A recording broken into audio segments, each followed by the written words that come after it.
You hit your 30s and then all of a sudden now, the things that you used to do in your 20s are becoming incredibly difficult.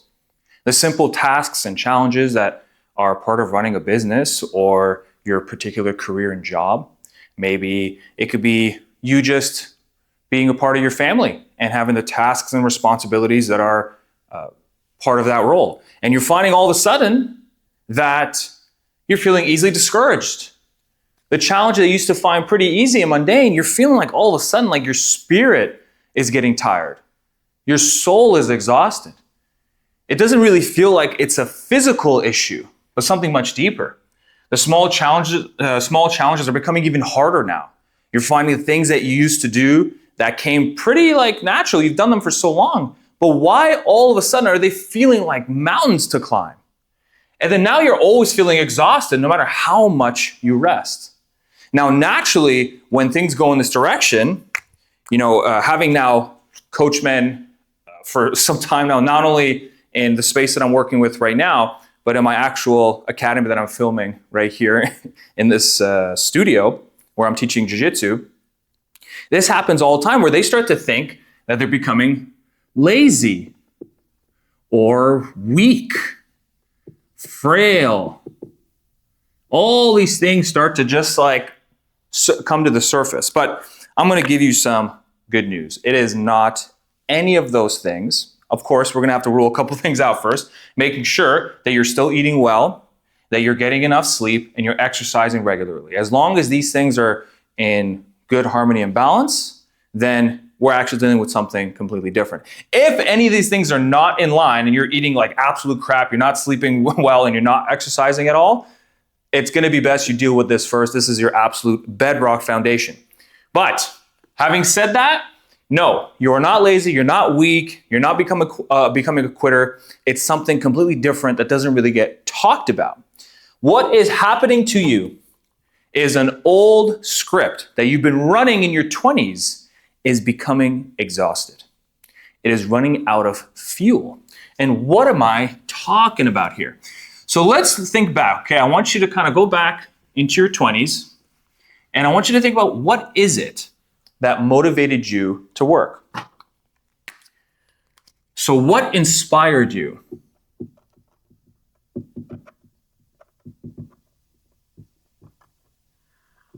What motivated you?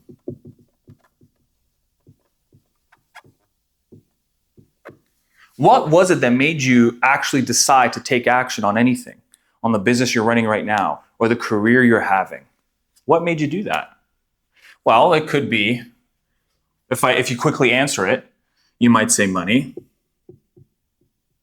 You might say status, a feeling of fulfillment,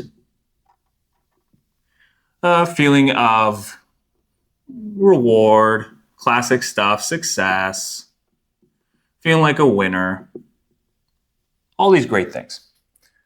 But if we dig a little bit deeper, this is just the surface answer as to why is it that you did what you did. If we really actually look into it, the reason why you did most of what you did and why these things were really just the front is because at a much deeper level, these things were providing something completely different. At the deepest level, every human desires three things. I call these the three core desires from my integration system. This is I matter, I am seen, and I have agency. These are your three cores. When these three are not met, they create an imbalance, they create a vacancy that we must fill. So let's say growing up, you had a upbringing that made you believe that you did not matter very much. You were expendable. That could be conditional love, perform X and we'll reward you with Y. Maybe you've had a challenge with your self-concept. Maybe you weren't seen for who you are. You were sort of cultivated to act, speak, and sit a certain way that is now acceptable to the room and your culture. Therefore, now you can be a part of it. And what this means is the parts of you that want to live, the parts of you that are more maybe eccentric, more bold, maybe a little louder, maybe a little more rebellious, have to be suppressed. And perhaps your agency was completely robbed. You had a very controlling mother, a controlling father, maybe just a controlling household in general. So you've had to put your needs in the background. Any one of these three, it doesn't matter. What ends up happening is, let's stick with the I matter. If you grew up in an environment where your value is conditional, what does that mean? Well, that means that if you perform a certain amount of things, you get attention for it. And in the very beginning of our adult life, we are building our foundation. We are building our career, our personalities, developing into our identity. And what that means is we need a way to fill that void. It is a void. It's a feeling of vacancy that needs to be constantly consumed. And so we look out into the world and we say, what is it that we can go for? What is that's going to fill that? Well, in our current environment with social media and everything, money is a good way to make yourself feel like you matter, because then you can buy anything you want. And by the way, all of these sort of overlap with each other. If money now gives you a sense of value that you're important, well, that also gives you a sense of agency, because now you can kind of buy and do whatever you want. And I am seen has a very interesting, flip side to it. There's being seen by other people, having other people give you attention that makes you feel important. But if you're more of the introvert type, that can also mean just being able to see yourself in a way that you think is a little more appealing. The character you're creating, the persona that you're excited about. And you get to see yourself play that, the rich guy. When in reality, you're playing something that is not really fully authentic to who you are. But in the meantime, it feels fulfilling. And all of these things, status, all this stuff is great. Like, it makes you feel good. Being successful makes you feel like you matter and you're important. However, this is where the challenge comes in. And this is what happened to me when I was in my mid-20s. When I was in my mid-20s, I wanted to be a world champion in Brazilian Jiu-Jitsu. I wanted to compete and do extremely well and win almost everything. And for some time, I did. I did do very well. I won a lot of medals, and I feel very proud of them. But at a certain point, winning became meaningless. Losing became very heavy. And I was just not able to actually gain that inertia. And it was about the age of 25 years old that I decided, you know what? I don't think I want to do this anymore. I don't think I want to be a world champion. And it wasn't so much that it was like a relief of a choice. It was an extremely heavy, agonizing, end of the world psychological death. My identity collapsed. Everything fell into pieces. And I was in a completely depressive rut for like a couple years. And that was because the fuel I used to compete was I felt my value mattered only conditionally. And so because I felt it mattered conditionally, I used medals as a way to fill it. But the closer you get to 30, there is an awakening that happens. So the closer you move to it, an awakening happens. The awakening is quite subtle at first, but it starts to bubble up to the surface. It creates a feeling of distress within you. You begin to feel uncomfortable. All of a sudden now, you're feeling these feelings of lack of energy. You feel low, not excited anymore. And when this is happening, this is the calling of the soul. You see, we have the head, the heart, and the soul.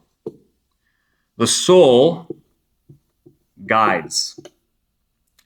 The heart grounds. And the head leads. But it doesn't lead meaning it leads the entire mission, tells you what to do. It just organizes, strategizes a path to move forward. When we suppress the urge of our guide, of our soul, then we can only inhabit the world of the heart and the head. The head gets you to ruminate, paranoid about the future. The heart can make you regretful of the past, can make you make rash decisions based on anger and sadness and all your emotions. And as time goes on, the quieter the soul becomes, or rather, the more we distract ourselves from listening to it, the more you are feeling less lived. Your life feels unlived. You are instead living a script. That script is, I'm the money-making guy, or I'm the paramedic, I'm the firefighter. And it's the script that you operate which, that over time, internally, you are expanding. You're being asked to expand. You, on the inside, are being now pressed against the surface of that script.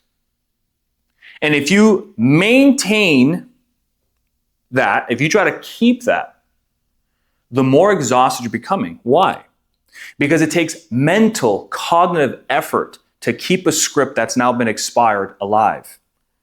When I was done competing, the very thought of having to now train and do my fitness and conditioning to go to a tournament felt like it was taking so much energy that simply doing the mundane tasks of living became absolutely exhausting. It became absolutely exhausting because the fuel that I used to get there was run dry and I don't want it anymore. And so the question is, what do we do now? So what's like the solution to move forward, and how can you bring more energy back into your life? And how could you actually feel more lived again? Well, we're going to have to kill the script. That doesn't mean you blow up your life, okay? That doesn't mean you just quit your job tomorrow or any of that. What that means is you're going to have to do some deep reflection. It is time to reflect on your past, time to reflect on the fuel you have been using. And all this stuff is, of course, extremely tricky and difficult to do by yourself, which is why down below I have a school community for men who are in this exact position, right? So you've been running a script for some time, you've absolutely exhausted yourself from it, and you're ready to now peel it off and to figure out who you actually are and integrate more aspects of yourself that you've had to suppress for a very long time. And so if you're in this position, then you click that link down below and join the community. It's a paid community, but however, I provide a fantastic guarantee. So if you're not enjoying the experience, if you're not getting the changes to happen in your life, then I believe, for some reason, I'm capping on it right now, but I will provide a money-back guarantee for an X amount of time. I believe I said 90 days. So 90 days, you get your full money back if you're not enjoying the environment, the group sessions, all these things. So it's time to reflect. Reflect on the past. Reflect on your fuel. Ask yourself, why have I been chasing this goal? The goal of money, status, attention, admiration, all these things. Which core desire was vacant and that needed to be filled? Because ultimately at the end, we have to be the ones to fill those core desires. Because if it's anchored into something else outside of you, then you're always lacking agency. You're always lacking a sense of autonomy because things will change in your life. And if something of you is anchored to something outside of you, then when things change, you become destabilized. You become thrown out of your center. And a sovereign is somebody that can heavily invest into something but not feel it's completely attached to who they are. And the only way you can do that is if you return back to yourself, provide yourself the value you've been craving, the sense of unconditional love, the ability to see yourself for all parts, the good, the bad, the ugly, not just the good. And then, of course, giving yourself agency. Now, what does that mean? Taking action that the soul is calling onto you to do. Everyone knows what to do. I have my group calls every Sunday, and I tell the gentlemen in there, you know what to do. If you really pay attention internally, you know. The only challenge is we're afraid to make those decisions. We're afraid of the consequences. We're afraid of being perceived a different way. But that is the script trying to protect itself. The ego naturally wants to live, of course, right? But as long as that becomes priority, you will always feel confined. You will always feel stuck. And the only thing you'll end up doing is just having a theoretical masturbation session and feeling like you've actually done something with your life, but nothing actually changed in the material world.